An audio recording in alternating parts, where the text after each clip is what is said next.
शहरातील मध्यवर्ती बसस्थानकात एसटी थांबल्यावर उतर म्हटल्यानं चालकाला मारहाण करून वाहकालाही शिवीगाळ करण्यात आली आहे। त्यामुळे एसटीची फेरीच रद्द करण्यात आल्यानं महामंडळाचं नुकसान झालंय। या प्रकरणी खटाव तालुक्यातील एकाच्या विरोधात सातारा शहर पोलीस ठाण्यात गुन्हा नोंद करण्यात आलाय।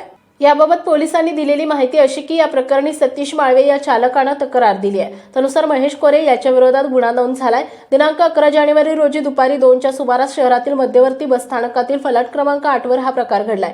चालक माळवे हे एसटी सातारा येथून घेऊन पुसेसावळीला चालले होते। त्यावेळी बसमध्ये संशयित बसला होता। एसटी मागे घेत असताना ती थांबवता येत नव्हती। त्यामुळे चालकाने एसटी थांबल्यावर उतर असं म्हटलं। यावरून महेश कोरे याने केबिनच्या दरवाजातून आत जात चालक माळवे यांना मारहाण करून शिवीगाळ केली, तसेच जीवे मारण्याची धमकी दिली।